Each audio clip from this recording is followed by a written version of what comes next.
तुम राजा की रानी जरा फिर से कहना।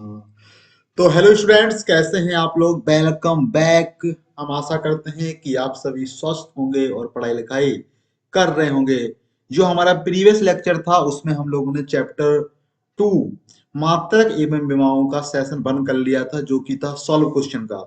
आज हम लोगों को जो सेशन करना है वो भी हमारा प्रैक्टिस सेशन रहने वाला है, लेकिन कुछ रूल रेगुलेशन हम लोग आज इस बार फिर समझ लेते हैं। अपने जो एसटी वर्मा में जो अनसॉल्व क्वेश्चन है, यानी जो प्रैक्टिस क्वेश्चंस हैं, वो 3 पड़ाव रहेंगे उसके। सबसे पहले रहेगा सटीक क्वेश्चन नंबर 1, सटीक क्वेश्चन नंबर 2, और फिर रहेगा अभ्यास के प्रश्न। ठीक है। सटीक प्रश्न वो रहेंगे जिनमें हम लोग 4 ऑप्शन में से, बहुविकल्पीय रहेंगे, 4 ऑप्शन में से कोई एक सही होगा।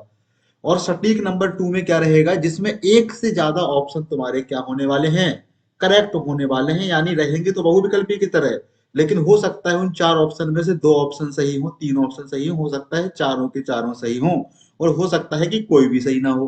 तो इस तरीके के हमारे सवाल रहने वाले हैं। तो आज जो हम लोग करने वाले हैं वो करने वाले हैं सटीक नंबर 1 और सटीक नंबर 2। ठीक है, तो स्टार्ट करते हैं बिना समय को गंवाए हुए। तो सटीक उत्तर वाले प्रश्न नंबर 1 में सबसे पहला सवाल हमारा क्या है, देखो देखते हैं। कारण नीचे भौतिक राशियों के कुछ समूह दिए गए हैं, यानी ग्रुप दिए गए हैं, 3 भौतिक राशियों के ग्रुप दिए गए हैं। इनमें किस समूह की राशियां किसी भी पद्धति में मूल राशियों के रूप में सम्मिलित नहीं की जा सकती। यानी किसी भौतिक राशि को अगर हम लोगों को लिखना है, किसी भी भौतिक राशि को, तो उसको हम लोग एम एल और टी के फॉर्मेट में लिखते हैं। किसमें लिखते हैं कि एम एल और टी के फॉर्मेट में लिखते हैं, जिसमें एम की कुछ घात होती है और एल की कुछ घात होती है और टी की कुछ घात होती है। तो यहाँ पे देखो, यहाँ पे जो हमारा पहला नंबर ग्रुप है वो है लंबाई, द्रव्यमान और वेग। क्या लंबाई इनमें से किस राशि की पद्धतियों में सम्मिलित नहीं की जा सकती, यानी इन ग्रुपों में से कौन सा ऐसा ग्रुप है जिससे हम लोग किसी भौतिक राशि को नहीं लिख सकते। तो उस समूह में नहीं लिख सकते जिसमें एम एल टी तीनों के तीनों ना मिले। तो देखो, जैसे लंबाई है तो लंबाई से हमें एल मिल गया, पहले वाले ग्रुप की बात कर रहे हैं। द्रव्यमान है, द्रव्यमान से अपन को एम मिल गया, क्या मिल गया, एम। और वेग है, वेग में क्या होता है, एल बटे टी, एल बटे टी। तो देखो यहां से हमें टी भी मिल गया। यानी जो लंबाई, द्रव्यमान और वेग का जो हमारा ग्रुप है, इसमें एम भी है और एल भी है और टी भी है। तो इससे हम लोग किसी भी भौतिक राशि को लिख सकते हैं। नंबर बी पे क्या है, लंबाई, समय, वेग। देखो लंबाई में हमारा एल है, देखो लंबाई में हमारा एल है, समय में टी है, और वेग, वेग बराबर क्या होता है, वेग बराबर होता है एल बटे टी। तो देखो यहाँ पे एम नहीं आ रहा है, देखो यहाँ पे क्या नहीं आ रहा है, हमारा एम नहीं आ रहा है, यानी लंबाई, समय, वेग से मिलाकर के हम लोग हर भौतिक राशि को नहीं लिख सकते। इस बात को ध्यान में आ रहा है।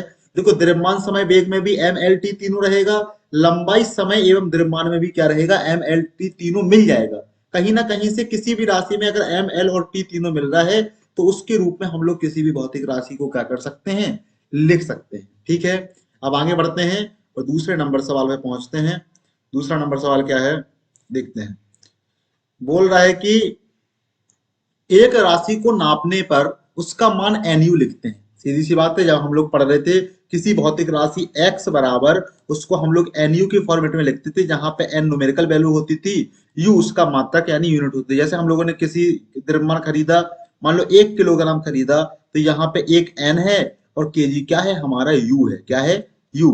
तो कह रहा है कि जब हम लोग किसी भौतिक राशि को NU के रूप में लिखते हैं, जहां U उसका मात्रक तथा n इसका आंकिक मान है, यदि इसी मान को विभिन्न पद्धतियों में लिखा जाए जिनमें मात्रक यू अलग अलग हों, तो इन 4 ऑप्शन में से कौन सा ऑप्शन सही चीज को दिखाएगा।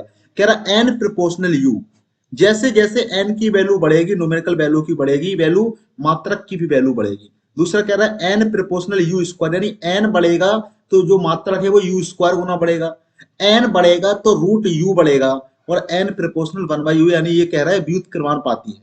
क्या है, व्युत्क्रमानुपाती। देखो मात्रक के साथ यू स्क्वायर रूट यू वाले बातों को तो हम लोग लिख ही नहीं सकते, ये तो क्या होगी, फिजूल वाली बात हो गई। अब ये देखो, क्या एन की वैल्यू बढ़ने से यू का मान बढ़ता है, देखो समझते हैं। अगर हम लोगों ने 1 किलोग्राम आलू खरीदा, इस 1 किलोग्राम आलू को हम लोग लिख सकते हैं 1000 ग्राम। क्या लिख सकते हैं, 1000 ग्राम। देखो किलोग्राम बड़ा मात्रक है, किलोग्राम से यू ग्राम क्या हुआ, छोटा हुआ, यानी यू की वैल्यू कम हुई है, यू यानी यूनिट कम हुआ है भाई, किलोग्राम बड़ा है और ग्राम छोटा है। लेकिन यहाँ पे न्यूमेरिकल वैल्यू बढ़ गई, यानी वन वन यहाँ पे 1 किलोग्राम था, यहाँ पे 1000 हो गया। अगर मात्रक घट रहा है तो देखो आंकिक मान बढ़ रहा है। अगर वही आंकिक मान बढ़ रहा होता, जैसे हम लोगों ने लिख दिया 60 सेकंड, क्या लिख दिया 60 सेकंड, और इस 60 सेकंड को लिख सकते हैं 1 मिनट, क्या लिख सकते हैं 1 मिनट। देखो आंकिक मान 60 से 1 हो गया, आंकिक मान कम हुआ, तो सेकंड, देखो सेकंड छोटा मात्रक है और मिनट बड़ा मात्रक है, यानी यहाँ पे हमारा क्या हो गया, सेकंड से मिनट हो गया। तो मात्रक बढ़ रहा है तो आंकिक मान घटेगा, मात्रक घटेगा तो आंकिक मान बढ़ेगा, यानी डी ऑप्शन हमारा सही हो जाएगा कि एन क्या होता है, व्युत्क्रमानुपाती होता है, यानी इनवर्सली होता है किसके, यू के। कोई दिक्कत इसमें, यानी आंकिक मान बढ़ेगा तो क्या होगा, यू का मान घटेगा, यू का मान घटेगा तो एन का मान क्या होगा, बढ़ेगा। और तीसरे नंबर सवाल पे चलते हैं अपन लोग।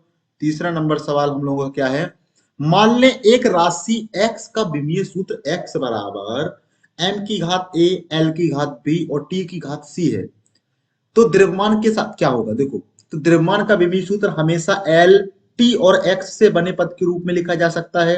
द्रव्यमान को देखो x बराबर है, देखो x बराबर लिखा है m की घात a, l की घात b और t की घात c, लिखा है। तो m लिखना है, m की घात a बराबर लिख सकते हैं x बटे l की घात b, क्या लिख सकते हैं, l की घात b और t की घात c। भाई जो मल्टीप्लाई में लिखा है वो किस में चला जाएगा, ये डिवाइड में चला जाएगा, नहीं चला जाएगा। तो देखो m की घात a नहीं लिखना है हम लोगों को, तो m के बारे में लिखना है, किसके बारे में लिखना है, m के बारे में। अगर a की वैल्यू 1 हो गई, a की वैल्यू 0 हो गई, क्या हो गई, a की वैल्यू क्या होगी हमारी 1, हाँ सही है। a की वैल्यू अगर हमारी क्या हो गई, 1 हो गई, क्या हो गई, 1 हो गई, तो क्या हो जाएगा, इसको हम लोग क्या कर सकते हैं, m की पावर के रूप में लिख सकते हैं।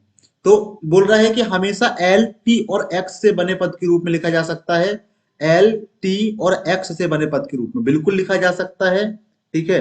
लेकिन अभी क्या इससे भी अच्छा कोई ऑप्शन सही है, L, T तथा X से बने पद के रूप में लिखा जा सकता है यदि A की वैल्यू क्या हो गई, 0 हो गई। अभी नहीं, अभी देखते हैं उसके बाद। यदि कभी कभी L, T और X से बने पद के रूप में नहीं लिखा जा सकता, नहीं लिखा तो जा सकता है, m को क्या किया जा सकता है, लिखा तो जा सकता है, क्योंकि देखो रिलेशन ही x बराबर m, l और t के फॉर्मेट में दिया गया है। उसके बाद क्या बोल रहा है, l, t तथा x से बने पद के रूप में लिखा जा सकता है, लेकिन a की वैल्यू क्या हो, a की वैल्यू हमारी 0 ना हो, a की वैल्यू क्या ना हो, 0 ना हो। अगर सुनो ध्यान से, यहां पे अगर हम लोग ध्यान से देखें तो x बराबर क्या लिखा है, m की घात a और l की घात b और t की घात c। तो m की घात a बराबर क्या लिख लिए, x बटे चला गया l की घात b और t की घात c। अगर a की वैल्यू क्या हो गई, a की वैल्यू हमारी क्या हो गई, अगर हमारी मान लो 0 हो गई तो ये तो m ही खत्म हो गया। अगर a की वैल्यू 0 नहीं हुई तभी हम लोग क्या कर सकते हैं, इधर से घात हटाएंगे तो m बराबर घात हटा लिए और यहाँ पे क्या लगा दिए, अगर जो भी घात है, अगर 2 है तो रूट लग गया, अगर 3 है तो घनमूल लग गया, और x बटे l की पावर b और t की पावर c, यानी x, l और t के फॉर्मेट में लिखा जा सकता है यदि a की वैल्यू हमारी 0 ना हो। तो डी नंबर ऑप्शन क्या हो गया, डी वाला ऑप्शन हमारा सही हो गया, ठीक है। चलो देखो, देखते हैं, आगे बढ़ते हैं, हमें लगता है आपको समझ में आया होगा। तो यहाँ पे कौन सा सवाल, क्वेश्चन, कौन सा ऑप्शन सही है, डी ऑप्शन सही है। क्वेश्चन नंबर 4 कह रहा है एक बीमा रहित राशि है, एक क्या है, बीमा रहित राशि है। नंबर 1 ऑप्शन क्या है, का कोई मात्रक नहीं होता। बीमा रहित क्या होती, जिसकी कोई बीमा नहीं होती, जिसकी क्या नहीं होती, कोई बीमा। और बहुत सारी ऐसी राशियां हैं, जैसे हम लोगों को अभी आगे चल के मिलेगा, परावैद्युतांक, विकृति वगैरह हम लोगों को मिलने वाली है, ठीक है। अपनी 11वीं की फिजिक्स में ही अभी जब हम लोग क्या करेंगे, जब हम लोग पढ़ेंगे, बहुत सारे ऐसे राशियां मिलेंगी जहां पे हम लोग को बीमाहीन राशियां देखने को मिलेंगी, ठीक है। तो एक बीमा रहित राशि है, क्या है, बीमा रहित राशि का कोई मात्रक नहीं होता है। तो बीमा रहित राशि का कोई मात्रक नहीं होता है, ये वाला ऑप्शन क्या है, ये वाला ऑप्शन सही है। का सदा एक मात्रक होता है, नहीं, बीमाहीन राशि का कोई मात्रक नहीं होता। किसी को अगर हम लोग मान लें तो एक अलग बात है, सी का मात्रक हो सकता है, का मात्रक हो सकता है, नहीं, ये भी गलत है, ठीक है। होती ही नहीं है, कह रहा कोई बीमार रहित राशि होती नहीं है, गलत बात। बहुत सारी राशियां बीमार रहित राशियां होती हैं। तो ये तीनों ऑप्शन क्या हो गए, गलत हो गए। तो हमारा पहला ऑप्शन सही हो गया का कोई मात्रक नहीं होता है। तो बीमाहीन राशि की क्या होता है, कोई मात्रक नहीं होता। ठीक है, दूसरा क्या बोल रहा है, कोई मात्रक रहित राशि जिसकी जिसका मात्रक ही नहीं है कि सभी विमाएं सदा शून्य होती हैं। बिल्कुल सही बात है कि सभी विमाएं क्या होती हैं, शून्य होती हैं। कि सभी विमाएं कभी शून्य नहीं होती हैं, ऑप्शन गलत हो गया भाई। सभी विमाएं क्या होती हैं, सभी विमाओं का मतलब है कि एम एल और टी की फॉर्मेट में लिखते हैं, सबकी घात 0 0 0 होती है, बिल्कुल होती है। कि विमाएं शून्य के अलावा भी हो सकती है, नहीं, गलत, शून्य के अलावा कुछ नहीं हो सकती। और होती ही नहीं है, कह रहा मात्रक रहित राशि होती नहीं, नहीं, मात्रक रहित राशि तो होती है। मात्रक रहित राशि क्या है, होती है। ठीक है, विमाहीन राशि और मात्रक रहित राशि दोनों होती हैं। 6 देखते हैं कि क्या है। बोला गणित के जोड़ में एक विशेष प्रकार का चिन्ह समाकलन चिन्ह द्वारा दिखाते हैं। नीचे दिए गए सूत्र में ए एक्स और डी एक्स एक ही राशि के क्या हैं, अलग अलग मान हैं। और एक हमारा क्या लिखा है, ये बना है d x upon root 2ax minus x square बराबर लिखा है ए की power n sine inverse x बटे ए माइनस 1। यहाँ पे हमें n की वैल्यू बतानी है। तो सॉल्व करने का तरीका क्या होगा, इधर की तरफ जो चीज लिखी है, जो कि चीज लिखी है हमारा समाकलन dx बटे under root 2ax minus x square, इसको सॉल्व करेंगे। और इससे जो भी रिजल्ट आएगा सॉल्व करने के बाद, उस रिजल्ट को क्या करेंगे, कंपेयर करेंगे इससे, किससे, इससे ये जो हमारा लिखा है ए की पावर एन साइन इनवर्स और एक्स अपॉन ए माइनस 1, इससे क्या करेंगे, कंपैरिजन करेंगे। तो जब पहले तो इसको सॉल्व करना है, ठीक है। तो सॉल्व करते हैं, क्या होगा देखो समझो। सॉल्व करने के लिए हमें समाकलन आना चाहिए। जिनको समाकलन आता है उनके लिए तो ये बहुत बहुत ईजी है, ठीक है। लेकिन जिनको समाकलन नहीं आता तो उनको टेंशन की आवश्यकता नहीं है। अभी हम लोग समाकलन भी सीखेंगे, आगे चल के बहुत अच्छा समाकलन क्या करने वाले हैं, सीखने वाले हैं, ठीक है। तो कोई दिक्कत वाली बात नहीं, सॉल्व करते हैं इसको।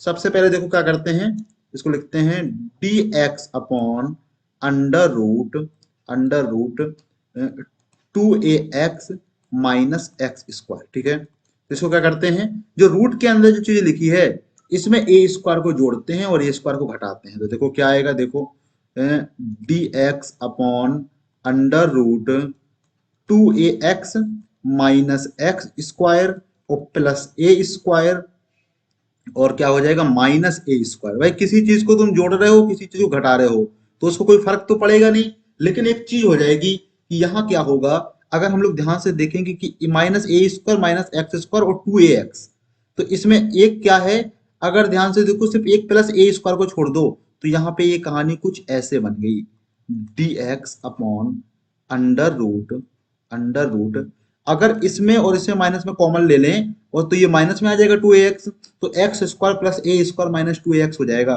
तो क्या हो जाएगा, minus minus X minus A का होल स्क्वायर और प्लस अपना क्या हो जाएगा, ए स्क्वायर।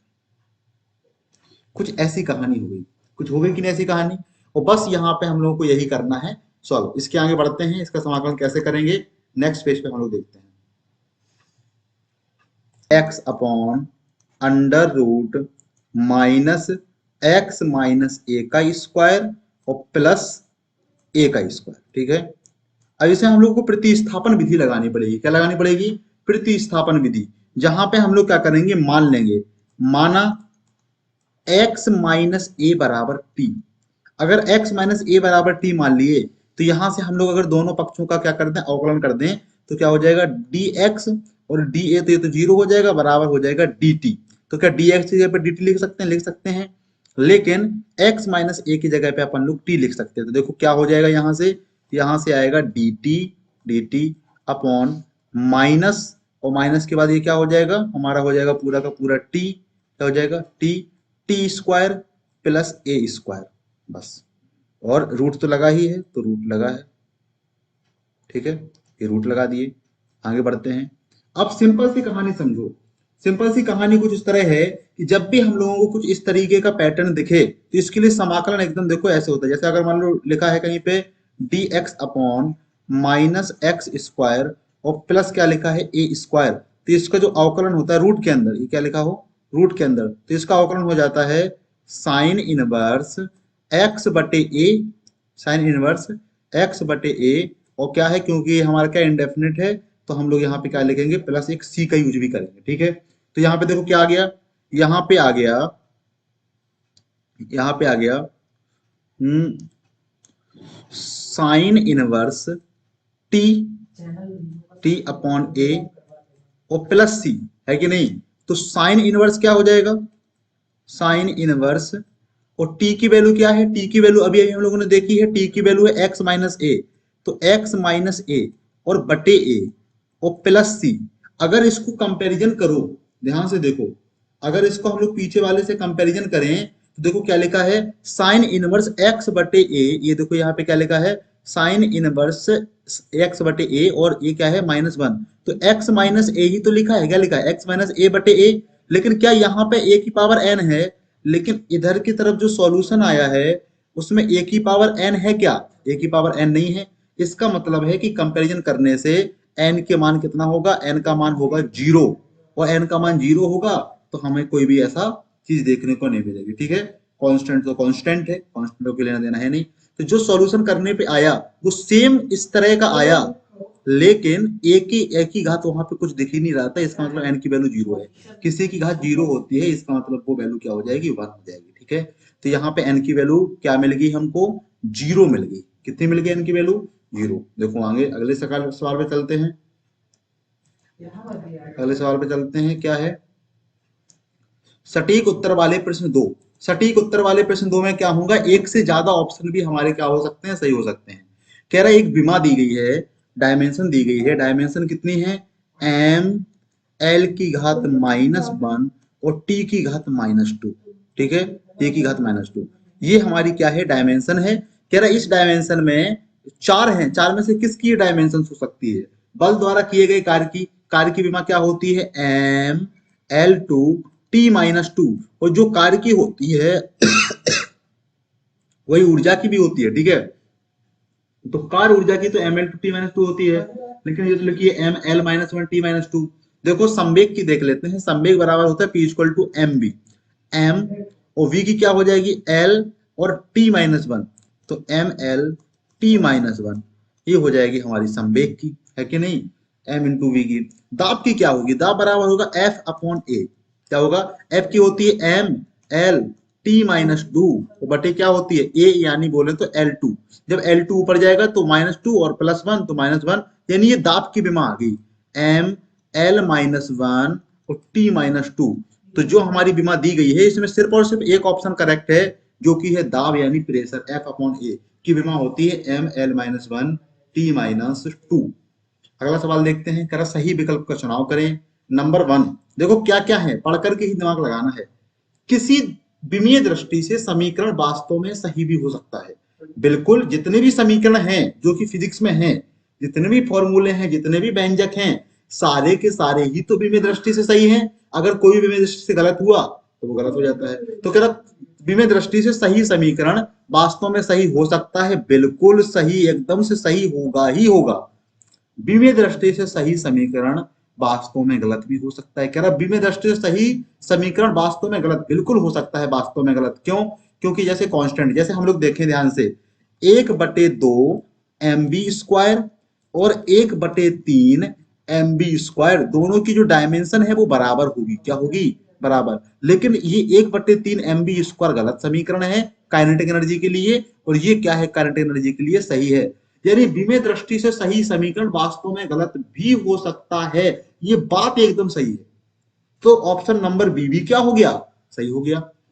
बोल रहे विमीय दृष्टि से गलत समीकरण, विमीय दृष्टि से सही गलत समीकरण वास्तव में सही भी हो सकता है। अरे ब्रह्मा जी भी आ जाएं, इसको सही नहीं कर सकते बेटा। विमीय दृष्टि से गलत समीकरण, जो समीकरण विमीय दृष्टि से ही गलत हो गया, उसको हम और आप क्या कर सकते हैं, गलत कर सकते हैं, वो सही हो ही नहीं सकता। ये बात क्या हो गई, गलत हो गई, क्योंकि इसमें लिखा क्या है, विमीय दृष्टि से गलत समीकरण वास्तव में सही हो सकता नहीं, कभी भी सही नहीं हो सकता। चौथा नंबर ऑप्शन क्या है, विमीय दृष्टि से गलत समीकरण वास्तव में गलत भी हो सकता है। विमीय दृष्टि से गलत समीकरण वास्तव में गलत भी, अरे गलत ही होगा, तो वास्तव में गलत भी हो सकता है, बिल्कुल ये ऑप्शन सही हो गया, ठीक है। 3 ऑप्शन हमारे इसमें सही थे, एक ऑप्शन क्या था, गलत था। उसके बाद आगे बढ़ते हैं, उसके बाद अपन लोग बढ़ते हैं क्वेश्चन नंबर 3 पे। इसको भी पढ़ करके आनंद लेकर के अपन लोग देखेंगे, ठीक है। वीडियो को पॉज करो, अपना दिमाग लगाओ, फिर हमारा दिमाग देखना, ठीक है। सभी क्या कह रहा है, सही विकल्प का चुनाव करें। कह रहा है सभी राशियां विमीय दृष्टि से मूल राशियों के बने पदों के रूप में लिखी जा सकती हैं। कोई भी राशि है विमीय दृष्टि से मूल राशियों से बने पदों के रूप में ही लिखी जाती है, इसके अलावा और किसी राशि के रूप में नहीं लिखी जाती। यानी option number A is correct. भाई मूल राशियों के पदों में ही तो लिखी जाती है कोई भी भौतिक राशि, कोई भी राशि। एक मूल राशि विमीय दृष्टि से शेष मूल राशियों से बने पदों में नहीं लिखी जा सकती, बिल्कुल सही है। देखो जैसे एक मूल राशि है, यानी मान लो मूल राशि द्रव्यमान है, तो अगर कोई समीकरण है द्रव्यमान बराबर लिखा है टी प्लस समथिंग कुछ लिखा है, तो क्या ये तो टी तो समय है, तो मूल राशि के पद में कैसे लिख जाएगी कोई दूसरी मूल राशि। कोई एक मूल राशि किसी दूसरी मूल राशि के पदों में नहीं लिखी जा सकती, ये बात भी तो सही हो गई, हो गई कि नहीं हो गई। बात समझो, कह रहा है कि मान लो एक समीकरण है उसमें एक से अधिक पद है, एक मूल राशि का पद है द्रव्यमान और दूसरी मूल राशि का पद है हमारा समय, तो समय और द्रव्यमान दोनों अलग अलग नहीं हो सकते, ठीक है। एक पद में क्योंकि समय की डायमेंशन टी होगी, द्रव्यमान की एम होगी, तो दोनों की डायमेंशन सेम हो गई, एक गलत हो जाएगी ये बात। एक मूल राशि की शेष मूल राशियों में विमा सदा शून्य होती है। एक मूल राशि की शेष मूल राशियों में विमा क्या होती है, सदा शून्य होती है, बिल्कुल सही बात है। जैसे समझो, जैसे अगर हम लोग कहें द्रव्यमान को एम एल और टी के फॉर्मेट में लिखो, तो द्रव्यमान में एम की विमा तो एम है, लेकिन एल की घात 0 है, टी की घात 0 है। ये बात भी एकदम सही हो गई, तीसरे नंबर वाली बात, कि कोई एक मूल राशि अगर दूसरी मूल राशियों के रूप में लिखनी है, उनकी विमा क्या होगी, सदैव शून्य होगी। ऑप्शन नंबर डी क्या है, एक व्युत्पन्न राशि की विमा किसी मूल राशि में कभी शून्य नहीं होती। एक व्युत्पन्न राशि की विमा किसी मूल राशि में कभी शून्य नहीं, गलत गलत। जैसे समझना ध्यान से, एक व्युत्पन्न राशि है, उसकी विमा राशि में कभी क्या कोई मूल राशि नहीं। जैसे वेग है, वेग की विमा क्या होती है, एल टी माइनस वन। अगर हम लोग इसको एम एल टी के फॉर्मेट में लिखें तो एम 0 है और एल क्या है 1 है और टी माइनस 1 है। यहाँ पे देखो एम की घात तो 0 हो गई, होगी कि नहीं होगी। इसीलिए हमारा ऑप्शन नंबर डी क्या हो गया, गलत हो गया। ऑप्शन नंबर डी गलत हो गया। ऑप्शन ए बी सी क्या थे, सही थे। तो बस अपने 3 ही क्वेश्चन थे पड़ाव नंबर 2 में, और कल हम लोग करेंगे अभ्यास के द्वारा क्वेश्चन। तो इसमें जो सिंबल बने हैं ना, इनको बड़ा ध्यान से देखो। क्या बना, एक लाल लाल सिंबल बना है, एक नीला नीला सिंबल बना है। इन सिंबल को सभी को ध्यान से देखना है और इस पे विचार करो, ठीक है। और आज का लेक्चर इतना ही रहेगा। हम लोग मिलेंगे अगले लेक्चर में। पढ़ाई लिखाई करते रहो, अपने आसपास सफाई रखो,